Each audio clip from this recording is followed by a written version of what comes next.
Pujian kami adalah pujian yang kami keluarkan dari lubuk hati kami yang paling dalam. Kerinduan kami semakin melekat di dalam Engkau. Kami semakin menapaki setiap hari demi hari yang harus kami jalani hanya bersama dengan Tuhan. Karena kami tahu Tuhan ada di hidup kami. Tuhan tidak pernah tinggalkan kami. Tuhan selalu memberikan kekuatan demi kekuatan baru di setiap langkah demi langkah yang kami lalui. Salib-Mu ada dalam batin kami, Tuhan. Pengorbanan-Mu sungguh terbukti di hari-hari kehidupan kami. Oleh sebab itu Roh Kudus berbicaralah di tengah-tengah kami. Kami siap menerima firman-Mu dan menjadi bagian berkat bagi hidup kami. Sucikan, kuduskan setiap motivasi kami, layakkan kami, bukakan hati kami, telinga batin kami yang paling dalam untuk kebenaran firman-Mu mengasah hidup kami. Dalam nama-Mu kami berdoa dan mengucap syukur. Amin. Ya, silakan duduk runner yang Tuhan berkati. Sebelum saya menyampaikan firman, saya mau ngasih perumpamaan begini, saudara-saudara. Tadinya saya mau bawa gitu ya, tapi karena saya nggak jadi pulang, jadi yang saya siapkan di rumah nggak kebawa. Ada satu gelas, saya isi air. Kemudian saya isi minyak. Jadi dalam gelas itu ada air dan minyak. Itu percobaan pertama. Satu lagi, gelas itu isi air putih, dikasih sirup. Sirup koko pandan misalnya. Dikasih es batu, enak ya. Nah, pertanyaan saya, gelas yang pertama dengan gelas yang kedua itu sama atau berbeda? Bisa ada yang menjawab? Air dan minyak. Air dan koko pandan. Terpisah yang mana? Air dan minyak. Yang koko pandan udah kan? Gak mungkin lagi kan? Si merah dan si putih, betul? Tapi bersatu. Nah, saudara, tadi malam waktu saya menyiapkan ini gitu ya, saya ingat dengan tokoh Daud. Daud ini adalah orang yang selalu bergejolak persoalan hidupnya dia. Setuju Bapak Ibu Saudara? Yang saya ingat Mazmur 23 ya. Daud itu selalu dilingkupi oleh pergumulan. Sedikit dia senang. Setuju Bapak Ibu Saudara? Ya. Nah kenapa Daud bisa bertahan? Karena dia itu air putih bersama koko pandan. Artinya dia menyatu dengan semua pergumulan hidup dia. Dia tidak mau lepas dari pergumulannya, dia nggak mau lari dari pergumulannya. Di setiap perikop demi perikop yang saya pelajari di Mazmur itu, di titik akhirnya Daud selalu ngomong, engkau besertaku, betul? Nah, jadi dia menyatukan hidupnya, pergumulannya itu tetap di dalam koridornya Tuhan. Sementara banyak orang Kristen termasuk saya dan saudara, kita itu jadi Kristen sejati betul di gereja, di atas mimbar. Tapi waktu kita sendiri, waktu kita bergumul sendiri, orang lain gak tahu pergumulan kita. Kita itu kadangkala ada di garis itu saudara, minyak dan air. Jadi ada semacam garis yang tidak menyatukan itu. Nah, disitulah iblis bekerja, menggoyahkan minyak itu. Airnya tetap kan, tapi minyaknya terkoyak-koyak. Dan itulah emosional kita yang dikoyak-koyak oleh iblis. Jadi seharusnya menjadi Kristen sejati adalah berbaur dengan pergumulan. Saya selalu ingat kata-kata Dwi ya sampai saat ini. Waktu kita diproses Tuhan, kita nggak boleh banyak ngomong. Diem aja. Artinya apa? Waktu kita menghadapi pergumulan, kita menyatu dengan pergumulan itu, nggak usah kabur. Nah, titik terendah kita adalah keluarga. Saudara punya keluarga, saya punya keluarga. Didikan spiritual yang sejati itu karena keluarga. Nah, kenapa saya katakan keluarga? Karena hidup kita bersama keluarga kita. Setuju saudara-saudara? Yang sejati hidup kita itu bersama keluarga kita. Keluarga inti kita. Kalau remaja, pemuda, orang-orang muda gitu ya, lari dengan komunitasnya. Itu sementara. Pada titik terendahnya dia akan balik kepada orang tuanya. Setuju? Diapa-apain orang tua kita yang nyakitin kita, yang kita kadangkala crash dengan kita akan balik back to father and mothers. Nasihat mereka lah yang terbaik buat kita. Nah saudara, saya berdiri di sini, saya yatim piatu. Saya sudah tidak punya kesempatan lagi untuk saya bisa ngomong sama bapak saya, untuk saya bisa cerita ke mama saya, udah gak ada. Udah zero kehidupan saya. Nah keluarga sejati saya sekarang siapa? Ya Cici sama adik saya. Saya gak bisa ngomong banyak hal ke sahabat saya. Tapi saya bisa ngomong banyak hal ke kakak dan adik saya. Mereka melihat saya hamba Tuhan. Tapi di rumah saya adalah adik dari kakak saya. Jadi waktu pergumulan seberat apapun juga jawabannya ada di keluarga kita. Saudara mau lari kemanapun juga gitu ya. Bertanya ke pendeta, bertanya ke pembina, bertanya ke orang rohani yang keren, yang sukses segala sesuatunya. Pasti di titik tertentu saudara tidak akan yakin jawaban itu. Yang saudara akan percaya siapa? Orang tua kita, setuju? Tapi waktu kita bergaul dengan mereka, waktu kita hidup dengan mereka, banyak titik-titik terendah yang kita alami. Konflik batin, pergumulan emosional, kata-kata negatif yang kita dengar dari mereka, nasihat-nasihat yang kadang-kala tidak terlogika oleh kita gitu ya. Yang kita bilang orang tua kita paranoid lah, gak percaya kita lah. Enggak ngewarok kita lah. Tapi pada titik tertentu jawaban orang tua itu adalah jawaban Tuhan. Saya imani itu.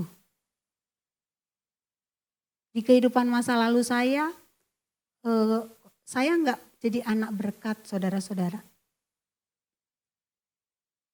Saya pernah cerita juga ya, saya pernah mau bunuh mama saya. Saya pernah mau bunuh diri 3-4 kali. Saya overdosis minum obat. Karena saya enggak suka dengan orang tua saya.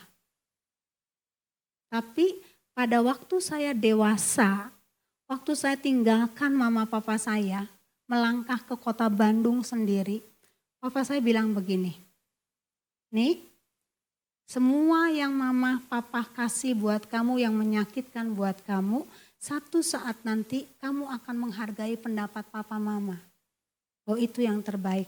Dan sekarang saya mengalami. Setiap kata demi kata yang mereka sampaikan ke saya itu menjadi batu penjuru buat saya jadi seperti ini. Orang tua kaya, orang tua saya kaya. Dijatuhkan sampai miskin. Terus papa saya bilang begini yang saya pegang sampai saat ini. Harta orang tua akan habis. Dan anak-anak tidak akan menghargai orang tuanya. Karena nggak ada duit sama sekali. Mulai saat ini papa mau tanamkan dalam ketiga anak papa. Kalian harus jadi orang pinter. Kalau kamu pinter, cari duit gampang. Dan puji Tuhan, doa bapak saya dari nol ya. Dia mau mulai, kami harus kuliah bertiga. Dia nggak ngemis, tapi dia lakukan kerja kerasnya sampai kami berhasil. Saya dikasih kesempatan punya 2 gelar. Di satu kuliah, tempat kuliah yang zaman dulu mahal ya, Satya Wacana itu ya. Tapi bapak saya tuh menutup semuanya dengan ajaib. Kata-kata demi kata yang dikeluarkan oleh mereka sampai saat ini saya tahu saya bisa seperti ini karena kata-kata mereka. Waktu dididik sakit, betul? Mungkin saudara sekarang ada yang sedang mengalami sakit dengan orang tua karena nggak dipercaya, dihakimin, diomongin selalu gagal dan segala macam. Tujuannya itu bukan mengutuki saudara. Tapi tujuannya memotivasi. Nanti ya, kalau kalian nanti sudah menikah, punya anak, kalian akan rindu kata-kata orang tuamu. Jadi keluarga, karena ini temanya keluarga ya, love dalam keluarga, your family, keluarga itu pembentuk karakter yang sejati. Sok, jawab di hati kalian. Pergumulan-pergumulan yang membuat kamu jatuh, kebanyakan bukan dari teman kan? Dari keluarga. Keluarga mengecewakan kita. Papa mama kita berantem di depan kita dengan kata-kata kasar. Kata-kata kutuk muncul ya. Nah, bentukan-bentukan sejati itu ada di keluarga kita. Nah, kita harus sama-sama dengan Daud, saudara-saudara. Jangan tinggalkan masalah. Jangan lari dari masalah, tapi bercampurlah dengan masalah itu. Tapi Tuhan yang menopang kita, amin. Nah, itu pengantar dari saya.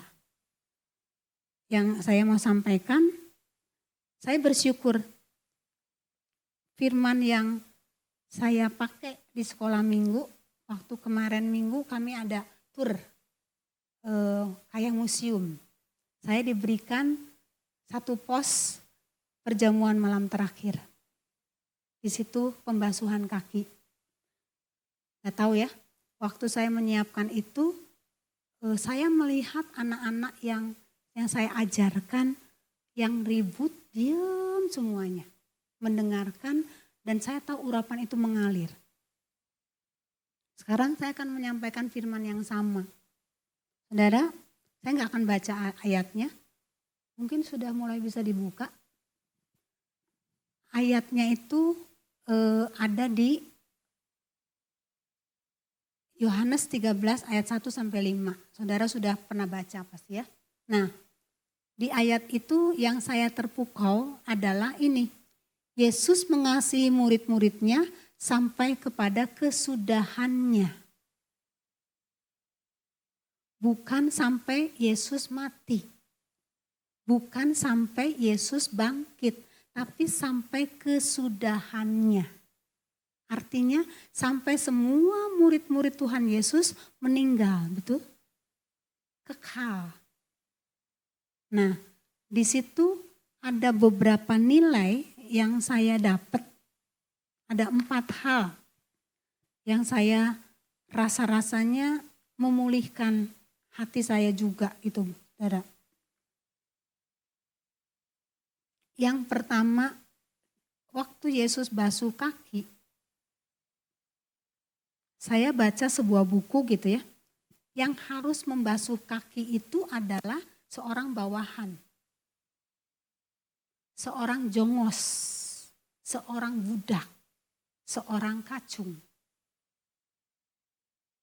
Betul ya? Tapi yang Yesus lakukan, dia raja di atas segala raja, dia membasuh kaki. Di buku itu dikatakan kaki itu bagian tubuh yang paling kotor. Nah, kenapa Yesus lakukan? sebelum dia mati disalib, dia ngadain kan perjamuan malam terakhir. Kemudian dia membuka jubahnya, ambil baskom dan ambil kain lenan. Kemudian kebayang ya, kalau Tuhan Yesus hari ini membuka sepatumu, kemudian kamu dielap, dicuci kaki kamu, perasaan kamu seperti apa? Tuhan Yesus, kalau papa yang melakukan itu, perasaan kamu merasa gak layak gak sih? Apalagi Yesus. Kebayang ya? Kalau saya mungkin ngadek-dek pingsan. Setuju? Tapi Yesus lakukan untuk semua kita, saudara. Bukan hanya murid-muridnya, tapi kitalah dicuci juga kaki kita. Bukan secara harafiah ya, tapi alam spirit kita itu kita sudah dibersihkan, saudara. Kenapa? Karena Tuhan bilang apa? Kalau kamu tidak dibersihkan, kamu gak tahan. Ngomong ke Petrus kan? Jangan Tuhan, saya yang harusnya gitu ya. Terus Tuhan bilang apa? Kalau gak mau melakukan ini, kamu bukan bagian aku. Katanya kayak gitu kan? Terus Petrusnya apa? Semuanya aja gitu. Kurang ajar kan Petrus ya? Kalau kita mungkin gak kayak Petrus ya.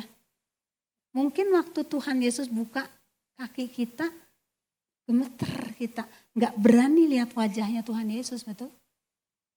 Nah itu Yesus lakukan kenapa? Supaya menyatukan dirinya dengan diri kita. Spiritualnya begitu saudara. Dia bersihin supaya kita kuat menghadapi segala badai kehidupan kita. Nah artinya poin yang pertama adalah rendah hati, hati Bapa.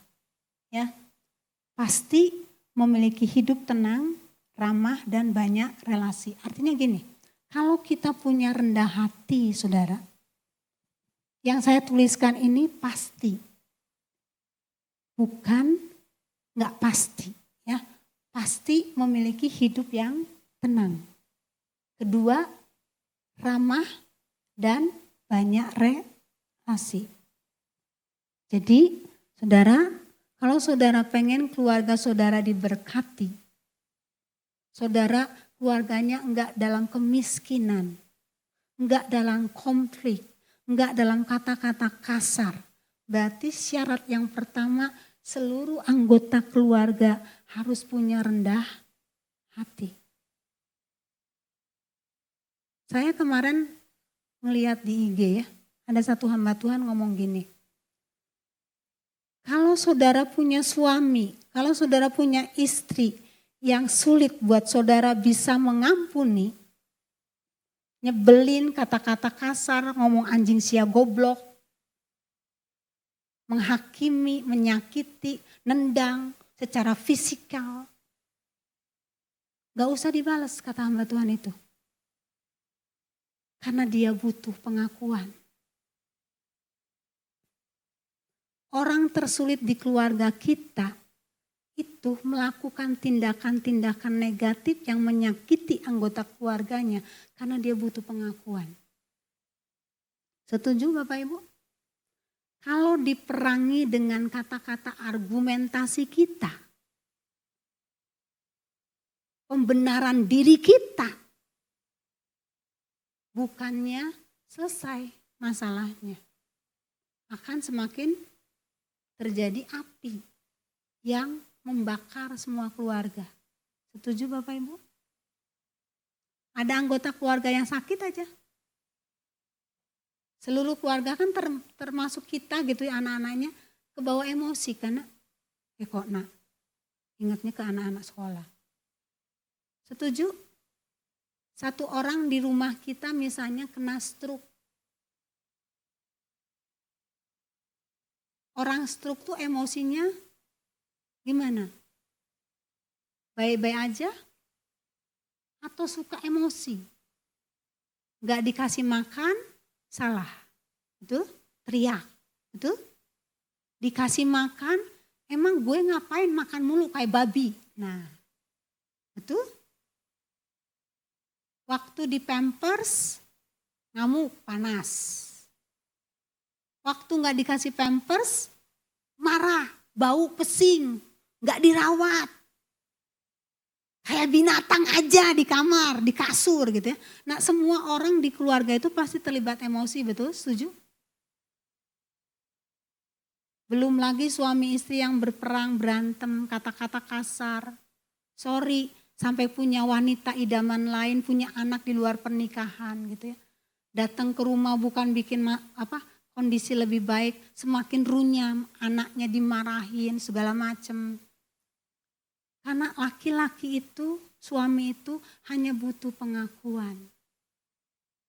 Kalau dihakimi semakin emosi. Jadi kita anggota keluarga harus punya satu kunci utamanya, rendah hati.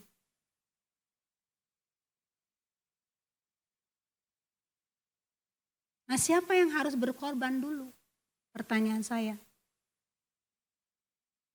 Kalau yang bermasalah toksik itu suami, yang harus berkorban rendah hati siapa dulu? Anaknya atau ibunya? Tolong dijawab. Anak atau ibunya, Cak? Yang toksik itu suaminya.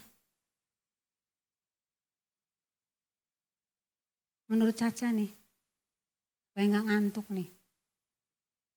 Anaknya dulu atau ibunya yang punya satu resepnya rendah hati, hati hamba. So, pikir. Ibunya, karena partner sejatinya, betul? Kalau ibunya nggak kuat, anaknya kuat nggak? Enggak. Anaknya disalahin nggak? Harusnya enggak. Karena anak itu melihat teladan orang tua. Tapi bukan berarti anak-anak di sini, nah dengek tak orang tua. Kita nggak salah gitu, nggak juga. Dewasa itu bukan usia, betul? Dewasa itu hubungan kita dengan Tuhan secara pribadi. Banyak keluarga sekarang ini yang lebih dewasa anaknya, betul? Tapi kalian jangan sombong ya. Betul? Anaknya lebih dewasa karena melihat, menyaksikan nih si bapak teh gombalnya kieu, si emak gombalnya kieu. Jadi anak tuh mulai berpikir, oh salahnya di sini, salahnya di sini, lebih bijak anaknya. Jadi intinya yang harus rendah hati itu semua anggota keluarga yang sehat. Yang sakit, ya biarin aja lempeng. Yesus lakukan keluarga dia tuh siapa? Kita. Yesus lakukan kerendahan hati dia itu gak bisa dipertanyakan lagi sama kita. 100% all out. Amin. Itu rendah hati. Ya. Kemudian ini yang penting ya. Orang rendah basuh tuannya, betul? Itu secara teori ya. Murid basuh gurunya. Kenapa? Karena basuh kaki itu perbuatan yang nista dan hina. Yesus posisinya sangat-sangat tinggi. Tapi dia mengubahkan posisi dia yang tinggi jadi yang terendah.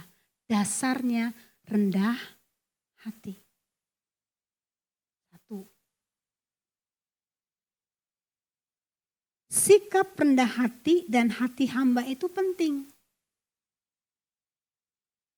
Kenapa? Karena pasti memiliki hidup yang tenang. Hidup yang tenang punya banyak relasi. Kalau hidup kita bergejolak, orang gak akan suka sama kita. Orang gak akan nyaman sama kita. Orang gak akan enjoy dengan hidup kita. Gitu.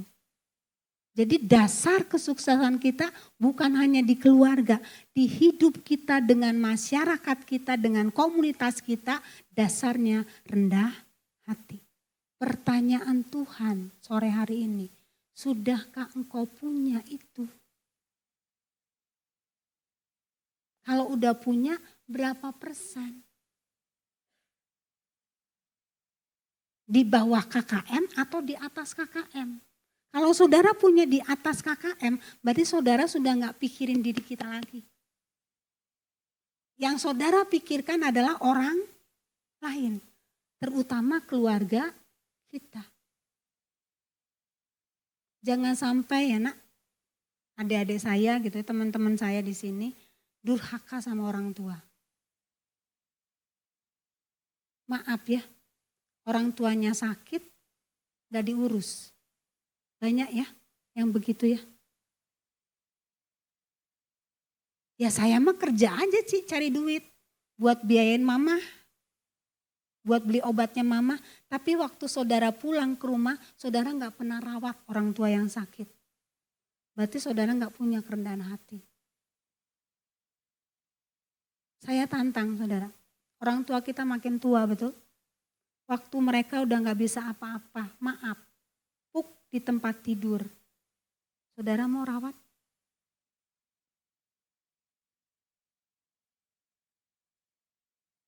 Saudara mau buang pupnya? Orang tua kamu lakukan itu loh waktu kita kecil. Diserahin ke pembantu, diserahin ke suster. Oke sih boleh ya, saya katakan boleh. Karena kita fungsinya cari duit, oke? Tapi sentuhlah mereka. Di keterbatasan kita, kita sentuh mereka. Gitu. Saya punya anak murid kemarinnya, dia di IG-nya dia, statusnya dia, saya terharu. Anak ini konflik dengan orang tuanya, dia punya opung yang sakit, harus disonde. Saudara tahu? Anak ini setiap hari nyonde opungnya. Opungnya dari bukan Medan, datang ke Bandung karena sakit, jadi dirawat sama keluarganya. Dia sonde. Tahu sonde gak sih saudara? Dimasukin ke hidung ya, makanannya disuntikin. Mama saya juga begitu. Di sini borok semuanya. Karena kencing manis. Saya kalau pulang, waktu mama saya harus masuk rumah sakit. Karena di kamarnya ICU.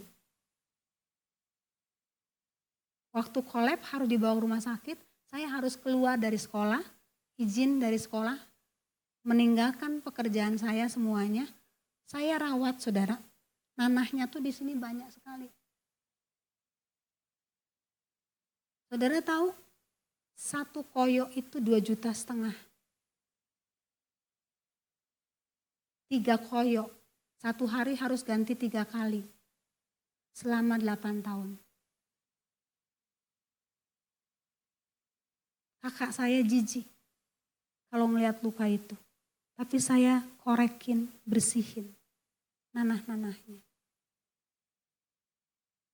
Kakak saya bukannya kurang ajar ya, dia gak bisa ngelihat darah. Jadi sayalah yang menjadi perawat di keluarga kami. Kalau udah puk ya, ini baunya minta ampun saudara mama saya. Saya gak serahin ke perawat. Kalau saya ada, saya layani 100%. Saudara, mama saya itu orang yang paling saya benci. Saya pernah digugurkan. Tapi waktu dia sakit, sayalah yang paling merawat dia dengan kasih. Gak bisa ngomong dia. Tiap kali saya pulang, saya ambil gitar.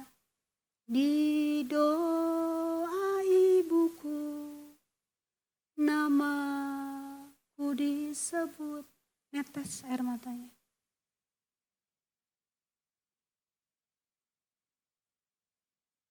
Terus tangannya tuh bergerak-bergerak. Pengen menjangkau saya kayaknya. Saudara, kasih spesial kita tuh di keluarga kita. Maaf saudara, kalau saudara masih konflik dengan keluargamu, saudara nggak punya tempat di kerajaan surga. Rendah hati. Yang kedua,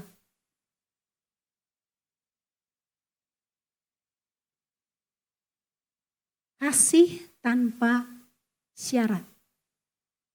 Unconditional love. Sekolah minggu. Temanya ya.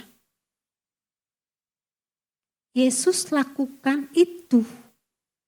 Yesus gak punya syarat ke murid-muridnya. Oh, si Petrus harus dibeginikan. Oh, Yohanes murid yang aku kasihi harus dibeginikan. Semuanya rata. Yang saya terpukau apa? Yudas. Yesus perlakukan sama enggak? Dibasuh loh kakinya. Karena Yesus lakukan tanpa syarat.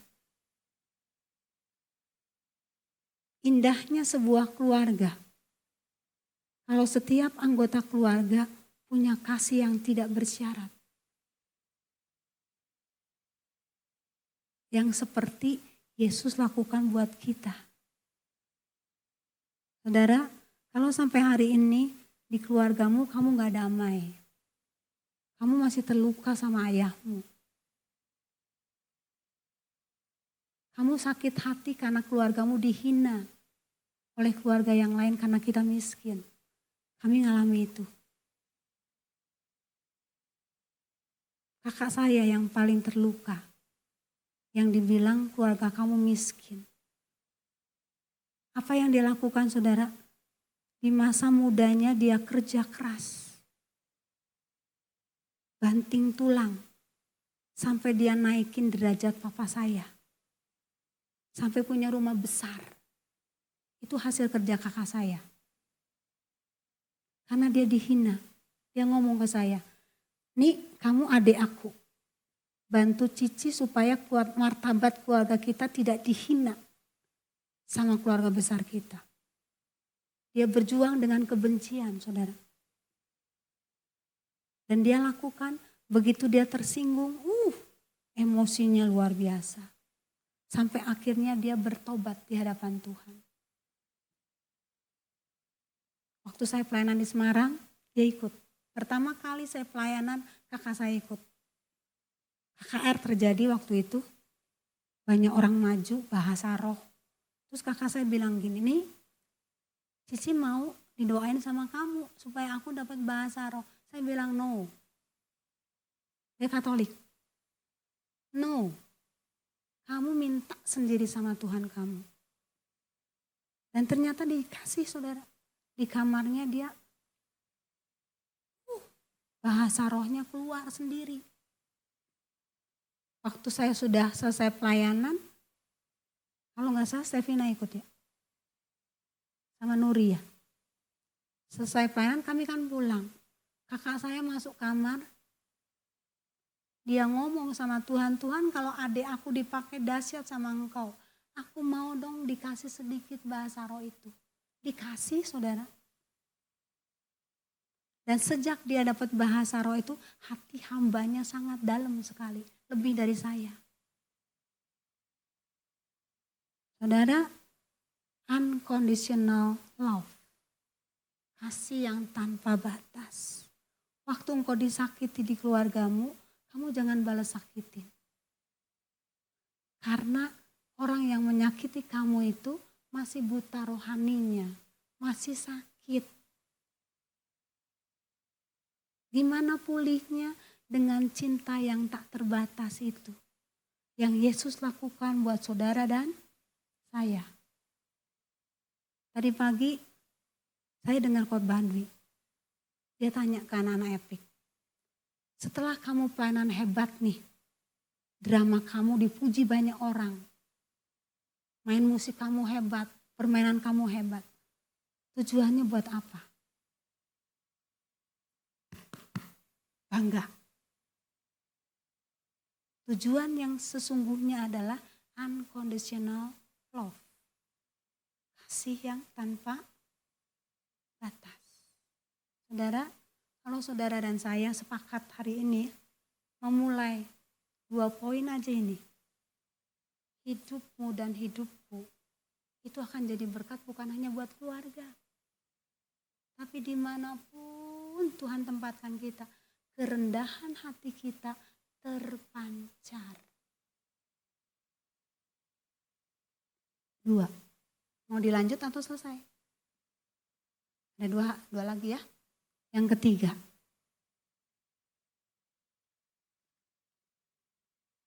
Pembersihan dosa. Yesus jamah kita. Dia basuh kaki kita, dia basuh hati kita untuk membersihkan kita dari dosa. Pertanyaan saya,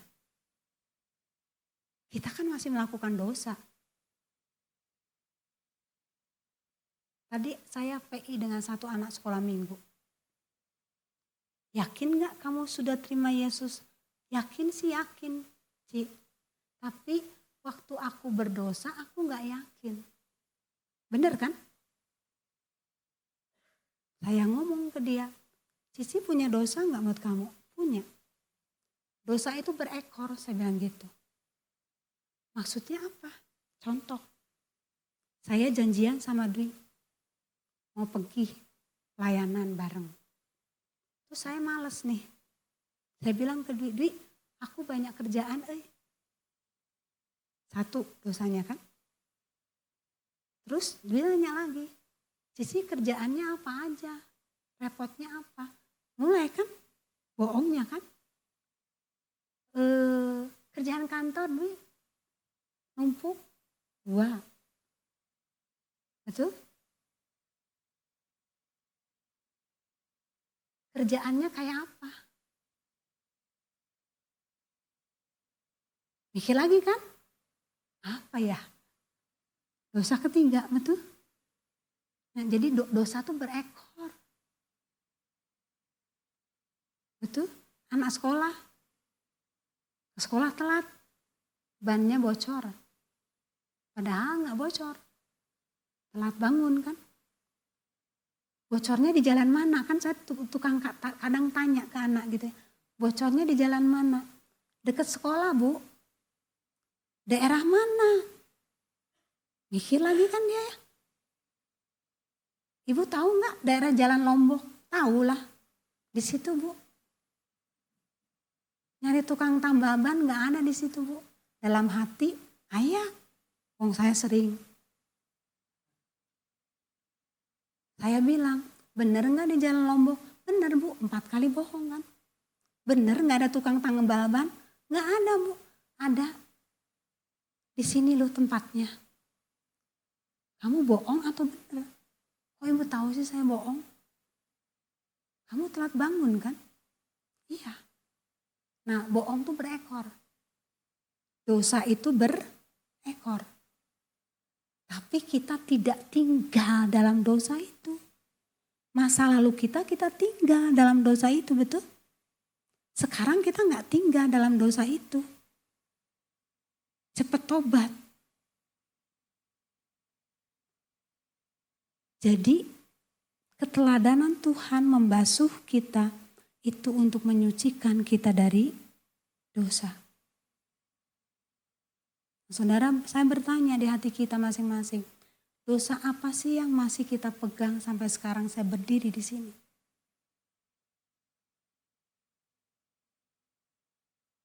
Saya kadang masih meragukan Tuhan. Jujur, dalam beberapa bulan terakhir ini, usia saya makin tua kan. Ada beberapa teman saya meninggal dadakan di rumah. Statusnya sama dengan saya, tidak menikah. Ditemukan jenazahnya setelah berhari-hari. Rumahnya kan tertutup kan. Kalau sakit kan gak buka pintu kan. Ada roh kekhawatiran saudara di hati saya. Teman saya ngomong gini, Mil, pasang CCTV. Buat apa? Pasang CCTV. Waktu kamu ada sesuatu, adik kamu tahu. Supaya mayat kamu nggak jadi bangke. Makin khawatir nggak saya? Ya iyalah, wong saya tinggal sendiri. Dulu ada gogok, sekarang nggak ada gogok. Kalau saya meninggal, nggak ada yang tahu. Pasang CCTV, taruh di HP kamu. Murah kok. Kalau lu nggak mau beli, gue beliin. Khawatir kan? Iya ya Tuhan, bener juga nih. Tuhan kan pernah ngomong ke saya, kamu hidup selibat, aku yang menjadi pasangan sejatimu. Terus Tuhan ingatkan saya lagi, kamu pernah berdoa nggak?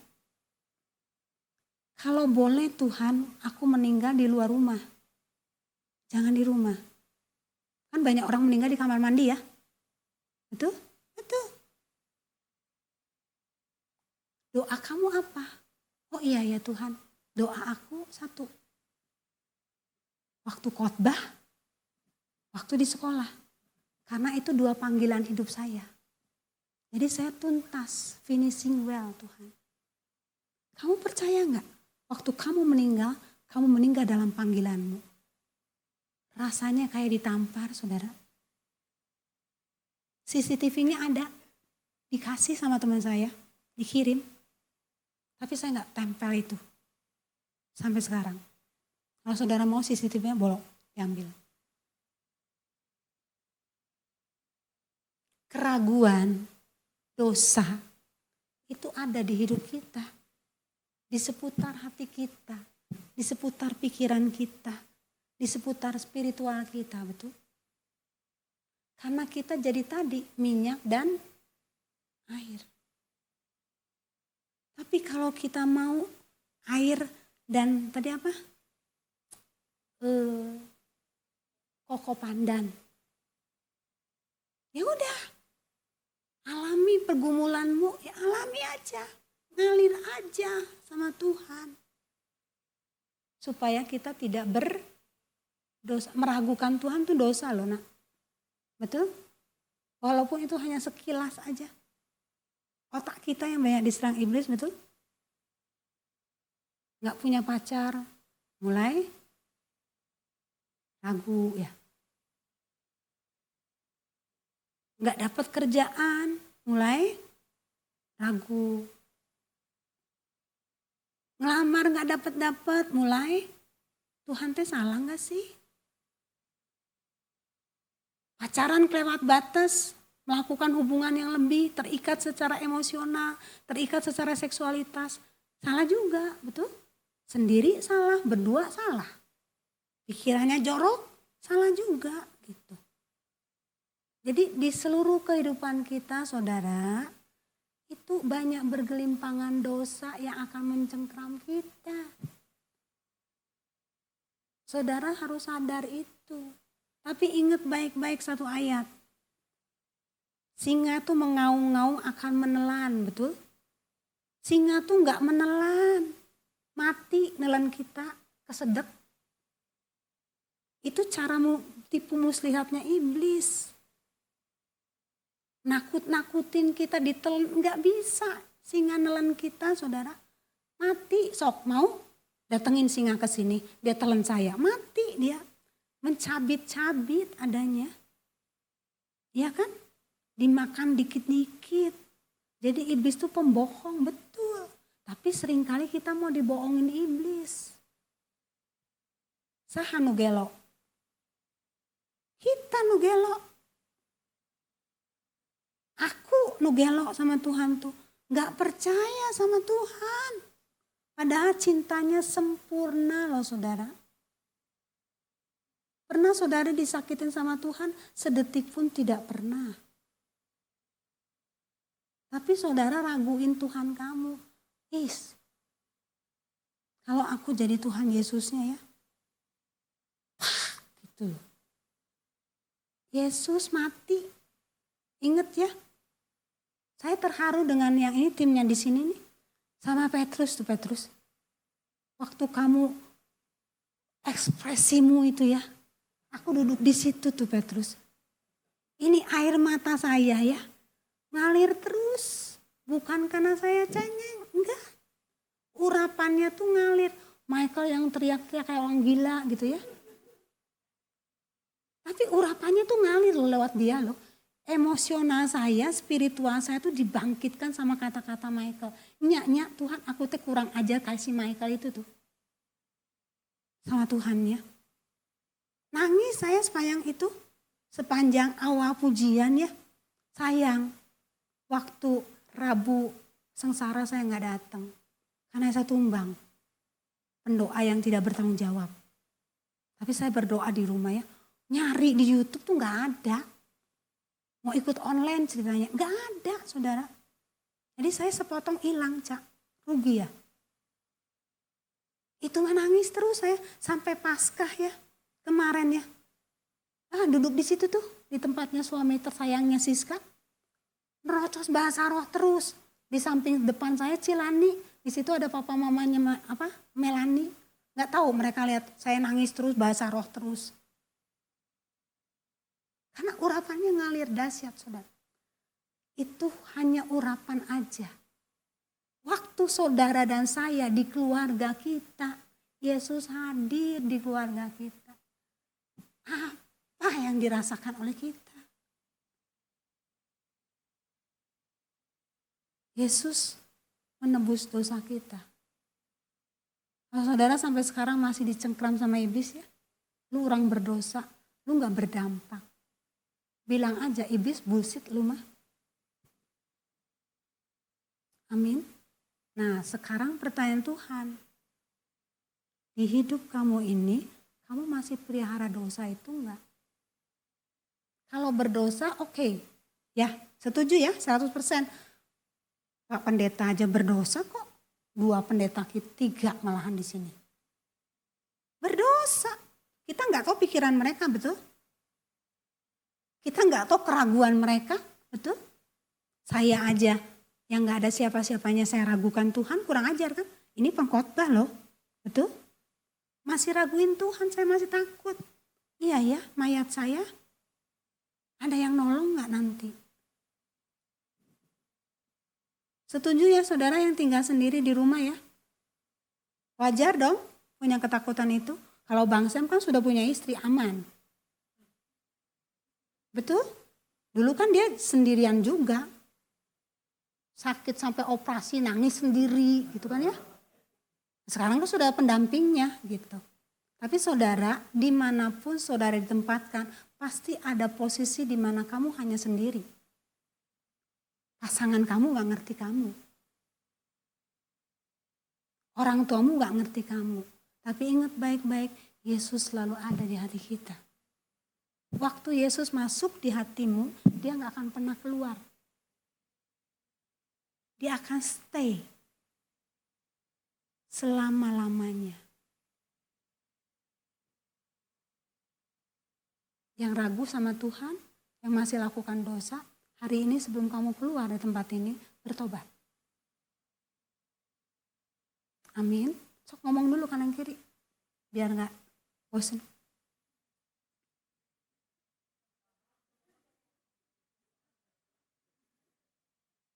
Nah, yang terakhir ya, adalah kita menjadi teladan, endingnya. Saudara gini, aku dan kalian itu kan sudah dibebaskan dari dosa, betul? Kita sudah punya jaminan keselamatan. Betul? Kalau kita mati masuk surga.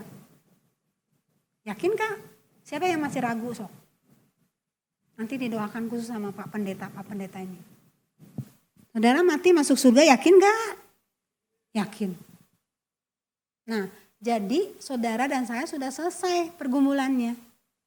Untuk diri kita.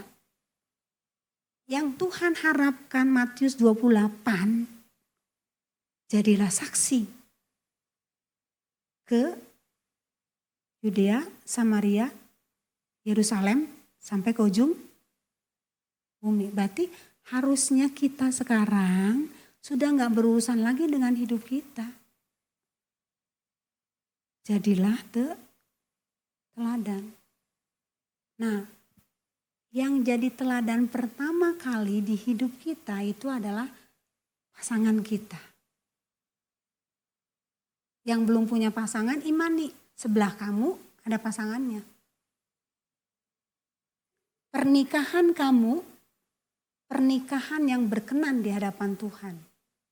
Pasangan kamu adalah pasangan yang menjadi teladan sempurna buat hidup rohanimu. Jangan cari cowok yang terbaliknya. Banyak cowok sukses, banyak. Banyak cowok punya karir, banyak. Banyak cowok pinter, banyak cowok berduit. Tapi pernikahan kamu akan kiamat. Karena banyak laki-laki yang belum tuntas hati bapaknya. Saudara iman nih mumpung duduknya satu-satu nih ya. Tuhan, sebelah aku adalah suami yang takut akan Tuhan dan dia jadi teladan sempurna buat hidup aku. Aminin. Jadi tahun depan udah 2 kali lipat cewek-ceweknya udah bawa semua. Amin, amin. Haleluya saudara. Yang udah menikah jangan nambah. Cukup 1. Gung jangan nambah, cukup Ibu Mei aja. Nah dengar baik-baik. Hidupmu dan hidupku jadi teladan. Di mana? Di rumahmu. Papamu yang cerewet, papamu yang tidak berfungsi, papamu yang gerogoti duit istrinya, anak-anaknya.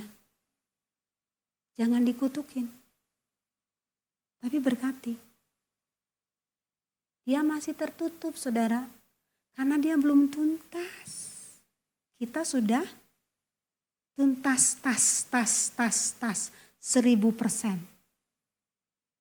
Nah kalau saudara merasa disakiti sama orang yang belum tuntas, berarti hidup kamu belum tuntas, Nes. Orang tua kita, kakak kita, adik kita yang masih toksik, itu berkati. Jangan dikutukin, jangan disendirikan. Susah Ci, itu kan teori, prakteknya setiap hari Ci. Sorry ya, ada seorang ayah yang parasit. Istrinya kerja keras, suaminya selalu ngomong gagal. Anaknya capek. Gimana saya harus menghargai seorang ayah yang seperti itu? Saya bilang, lu pelayan Tuhan, jadi teladan buat bapak kamu. Sampai hatinya pasif, pesimis, gak punya gairah apapun terhadap bapaknya. Salah gak saudara? Salah. Berarti hidup dia belum tuntas, betul? Nah, gimana caranya supaya keluargamu punya love? Love-nya adalah love agape, nyambung sama khotbahnya Dwi tadi pagi di Epic. Tuhan kok nyamain sama ya, agape. Kasih kita tuh kasih yang tanpa batas. Walaupun waktu Caca disakiti, Caca tetap sayang. Walaupun kamu dihina, dianiaya, kamu tetap sayang. Nah kalau ada di antara kita yang sampai saat ini sering berkonflik terus dengan orang tua. Sampai maaf, lari dari rumah. Saudara, gak akan selesai. Hidup kamu makin gede, gak ada berkat buat kamu nak. Yang ada penderitaan demi penderitaan, akhirnya maaf kata. Mungkin akan mati bunuh diri. Karena kegagalan-kegagalan itu. Saudara, cetakan keluarga kita berbeda, betul? Ada keluarga yang harmonis kayak Marshall. Harmonis, tapi kalau ditanya jujur nih, dia punya luka terhadap orang tuanya, pasti punya. Keluarga kita punya patron yang beda, punya latar belakang yang beda. Kita nggak boleh iri dengan keluarga lain, saudara. Nggak boleh iri. Keluarga aku miskin, banyak masalah nggak selesai-selesai. Bersyukur. Artinya lu jadi teladan buat keluargamu. Jadi tidak ada berantem ya. Tidak ada kata-kata kasar lagi. Kenapa? Karena kamu jadi teladan yang spesial buat mereka. Kalau keluargamu mau pulih ya, jangan sampai keluargamu belum pulih kamu menikah. Kutuknya ke bawah. Kamu punya figur ayah yang masih negatif, pasti kamu akan dapat suami yang model bapak kamu. Percaya enggak? Karena itu kutuk. Bapak kamu bejat, cewek akan dapat suami yang bejat juga. Makanya bapak-bapak bertobat. Engkau tuh imam keluarga. Kalau imamnya terbalik, keturunanmu tuh terbalik. Maaf ya bapak-bapak ya, tapi saya harus bicara ini. Jangan sakiti istrimu, jangan sakiti anak-anakmu. Jangan sakiti dirimu sendiri. Amin. Benar gak sih? Patronnya orang tua tuh akan jadi buat kita. Setuju? Iya. Kalau bapaknya gini, emaknya gini, anaknya juga gak akan beda lah. Beda dikit pasti. Nah kalau kita menanamkan sesuatu kepahitan, yang kita tanamkan ke anak lahir yang kita akan lahirkan juga kepahitan. Saudara mau punya keluarga kayak gitu? No. Ada keluarga yang harmonis semuanya ya, tapi anaknya diatur. Betul? Kita nikah sama orang yang kayak gitu, ngapain nikah?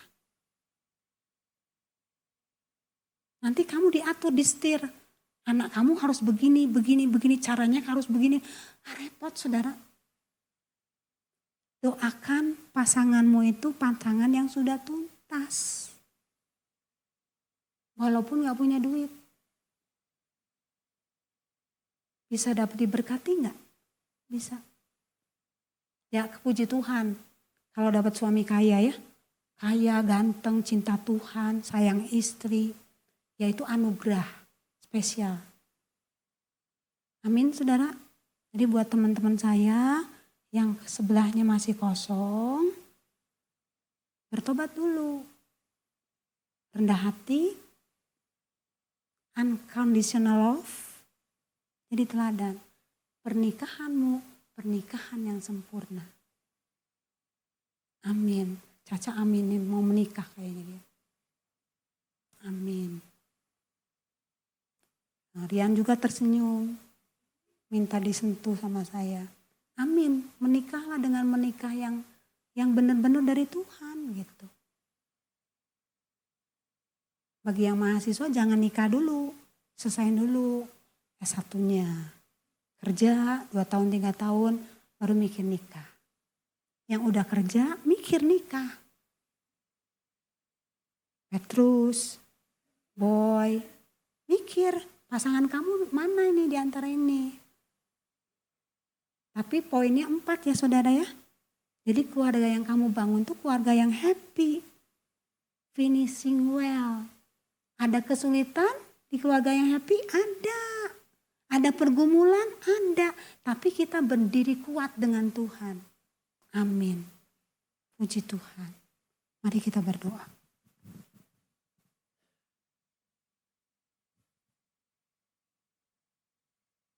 Mungkin musik boleh memainkan satu pujian dengan lembut.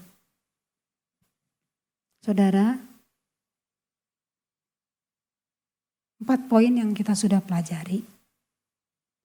Satu hal, iblis pun dengar. Dia ngerti apa yang saya sampaikan. Tapi karena kelicikan dia akan terus memasuki ruang keraguan kita.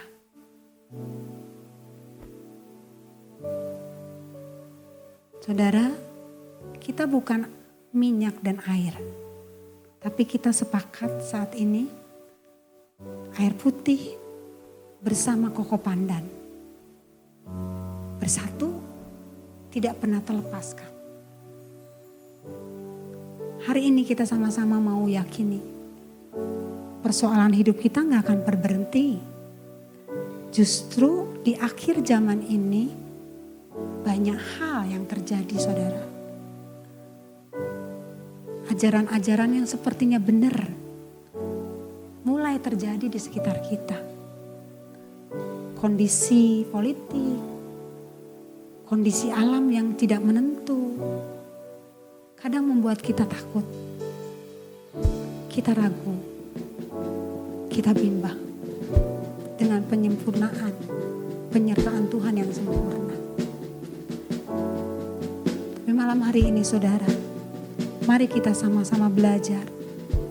Kita gak usah berdoa minta lepas dari pergumulan kita.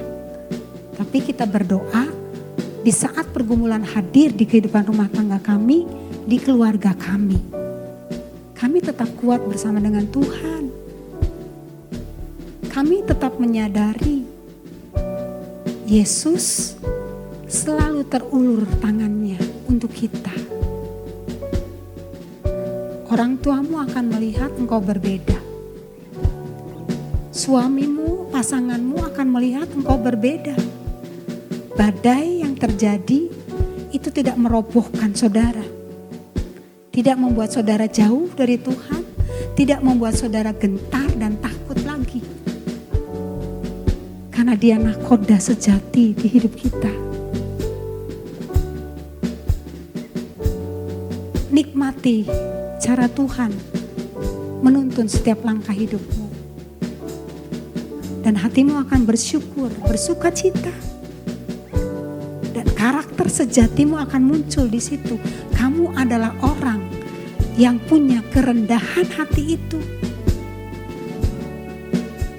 Kamu akan punya hidup karakter. Kasih agape itu menjadi bagian hidup kita. Walaupun saudara dihakimi, difitnah, dihina, saudara tetap punya damainya Kristus. Firman Tuhan berhenti sampai di sini. Tapi Roh Kudus engkau terus kerjakan bagian demi bagian. Sempurnakan Tuhan untuk kami menjalani hari ke depan kami, satu langkah demi satu langkah dalam hidup kami. Ada Tuhan di seluruh kehidupan kami. Kami bersyukur Tuhan. Terus ingatkan kepada kami, waktu kami berhubungan pribadi dengan Tuhan, waktu kami merenungkan firman Tuhan, waktu mulut kami menyembah Engkau, Engkau yang membangun cakar-cakar iman pengharapan kami semakin kuat di hadapan Engkau. Tolong kami Tuhan, berjalanlah terus bersama dengan kami. Dan di dalam nama Tuhan Yesus, kami berdoa dan mengucap syukur.